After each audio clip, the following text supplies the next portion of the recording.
Welcome to the Defense and Aerospace Report. I'm Vago Muradian here at KippsDeSanto's, one of the nation's leading investment banks in Northern Virginia, to talk to Karl Schmidt, who is the co-head of the Aerospace and Defense team here. Karl, great seeing you. You're a retired military officer, Army officer, West Point graduate. Army's been having some great football seasons. I'll ask you about that a little bit. It does look good. But let's first talk about your report. This is the second annual Aerospace, Defense, and Government Services Report. You guys do business across those fields. You went to 200 deal makers across the world to sort of get the temperature of the merger and acquisition landscape across all these pieces. Give us a sense on what the key takeaways from your findings have been, given that you're dealing with some of the best and brightest in the field. Sure. Well, so what we're seeing is obviously very positive momentum going into 2019. We've got deal market, we've got deal M&A volume up from 17 to 18. Obviously, you're well aware of the great deals we're seeing with UTC Rockwell, Northrop Orbital, and then obviously more recently Harris L3, TransDigm Esterline, et cetera. So all that positive momentum coming from 17, 18, pushing into 19 is really exciting for us. Valuations, I would say overall, the median valuations are probably around 12 times on a trailing basis for the A&D primes. Slightly off 2018, but still ridiculously exciting for overall deal makers. And then we've got a lot of positive fundamentals going. On the defense side, 18 budget was up, 19 budget was up, 20 looks strong. And on the commercial aerospace side, we're seeing some really strong air traffic fundamentals as well as continued exciting backlog. So that's what's driving this. We had the survey, as you mentioned, the second one. We really wanted to see what folks' feedback is, what they're thinking about 2019, and what the drivers were. So that feedback that we received, we kind of put into three rough buckets: M&A volume, overall valuations, and then what the buyer's interest is. And what do you see as being sort of the big trends that are going to characterize the next year? So on the M&A deal volume side, the vast majority of our respondents think the drivers are going to be at least flat to slightly economic growth in 2019 from 2018. So that's kind of the backdrop. And then about 80% of our respondents believe that they're going to see the same or more deals in 2019. And that's kind of broken a little bit between the corporates and the private equity. But overall, folks see a lot more deals this year, and they think they're going to close the same or more deals as they closed last year. So again, all positives. On the valuation side, look, valuations are strong. It'll be hard to compete with 2018. But again, we had a full 80% of the respondents thought the overall valuations in the market will be the same or slightly up. Now, again, the corporate deal makers and the private equity deal makers see this slightly different, which makes sense because their view is kind of where they sit.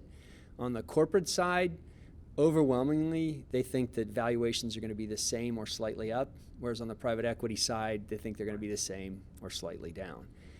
And then lastly, kind of where everybody's view is of their own interest driving their market participation.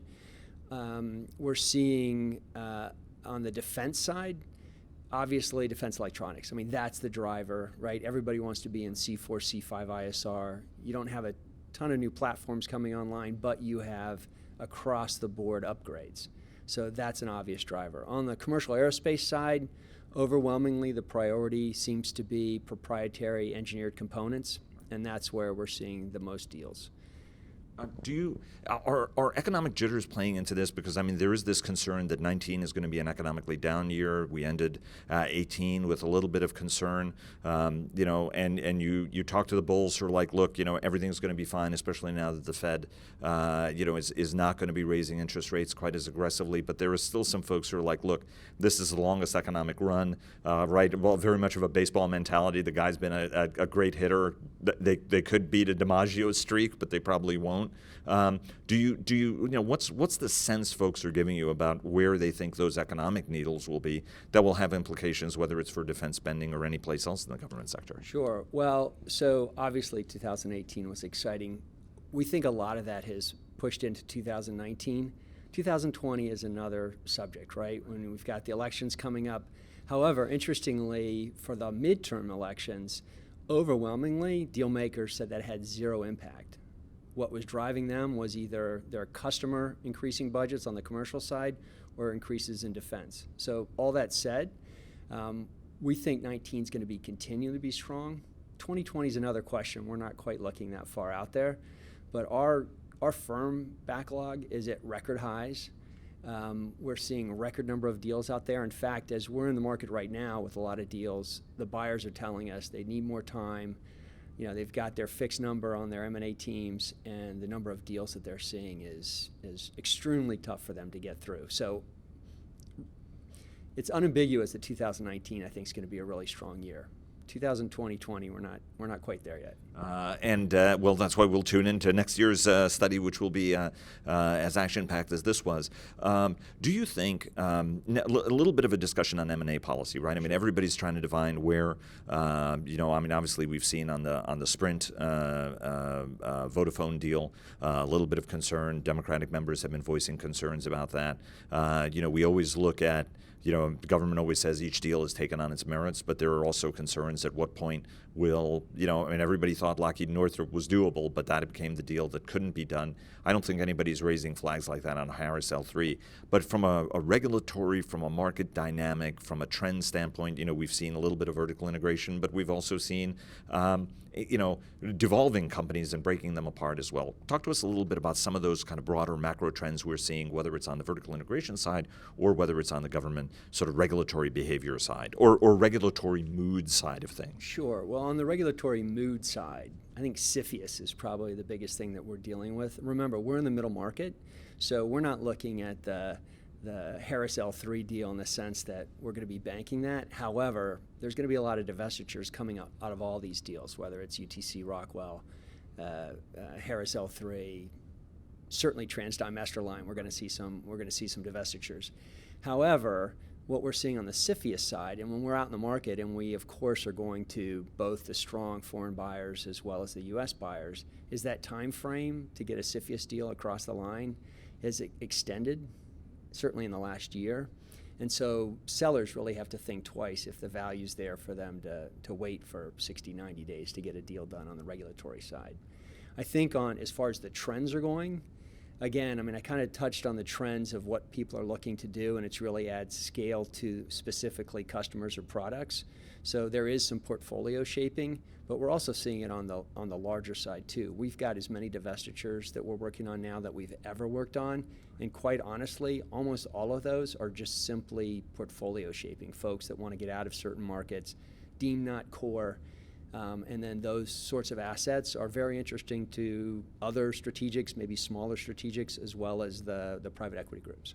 Valuation is as much as mood. You talked a little bit about where people think valuations are going to go. Everybody's been very, very, very strong in terms of how everybody's been valued. Folks have got piles of cash around in order with which to do deals.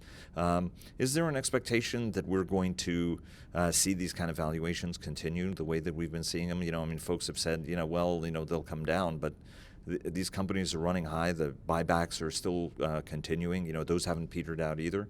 Is there an expectation that those trends are going to continue? Because everything is driven by perception and demand, right? The valuations will stay high as long as there's the demand. Well, there's certainly a lot of money out there. Both the private equity groups have all raised huge funds that they have to put to work, and as you mentioned, the strategics have a lot of cash. But still, what's driving is need. I think not just the trying to get that cash out the door. That said, we do think valuations will be strong. We're pitching, it seems like every other day. We're in the market with a record number of deals, and so our feedback is that we're getting from the market is real time. And people do expect strong valuations right now. It's hard to say they're going to be as high as the record highs we had in 2018, but again, I think we're going to have a really strong 2019 with respect to valuation, and we'll just have to cross our fingers with respect to 2020. And speaking about strong 2019, Army football has been on a run. Yeah. Was a little bit of a drought there, where Navy was dominant for 15 years, darn near.